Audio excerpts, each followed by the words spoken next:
अधिकांश लोगों में निर्धनता का प्रमुख कारण क्या हो सकता है? आइए इसे एक छोटी सी कहानी से समझने की कोशिश करते हैं। एक बार एक विद्वान किसी गांव से गुजर रहा था। उसे याद आया कि उसके बचपन का मित्र इसी गांव में रहता है। उसने सोचा कि चलो उससे भी मिल लिया जाए। वह मित्र के घर पहुंचा, लेकिन उसने देखा कि मित्र गरीबी में रह रहा है। साथ में दो नौजवान भाई भी हैं। बात करते करते शाम हो गई। विद्वान ने देखा कि मित्र के दोनों भाइयों ने घर के पीछे आंगन में लगे हुए फली के एक पेड़ से कुछ फलियां तोड़ी और घर के बाहर बैठकर उन्हें बेचकर चंद पैसे कमाए और फिर दाल आटा खरीद कर ले आए। लेकिन मात्रा कम थी। तीन भाई व विद्वान के लिए भोजन कम पड़ता, इसलिए एक भाई ने उपवास का बहाना बनाया, दूसरे भाई ने पेट खराब होने का। केवल मित्र विद्वान के साथ भोजन ग्रहण करने बैठा। रात हुई।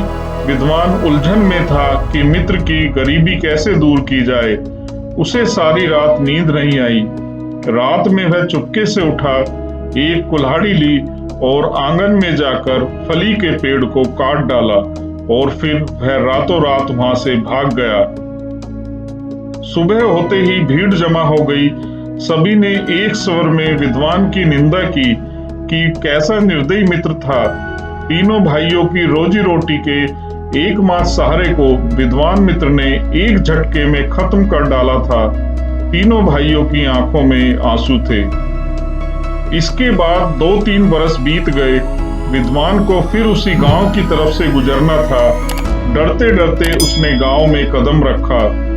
वो धीरे से मित्र के घर के सामने पहुंचा, लेकिन अब वहां पर मित्र की झोपड़ी की जगह उसे एक कोठी नजर आई। इतने में तीनों भाई भी बाहर आ गए थे। अपने विद्वान मित्र को देखते ही रोते हुए वे उसके पैरों पर गिर पड़े। बोले, यदि तुमने उस दिन फली का पेड़ न काटा होता तो हम आज इतने अमीर न हो पाते। हमने मेहनत न की होती।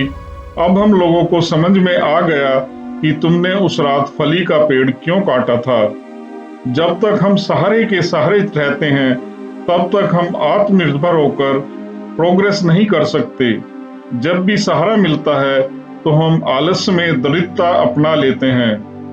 हम तब तक कुछ नहीं करते जब तक कि हमारे सामने एक बड़ी आवश्यकता नहीं होती, जब तक हमारे चारों ओर अंधेरा नहीं छा जाता।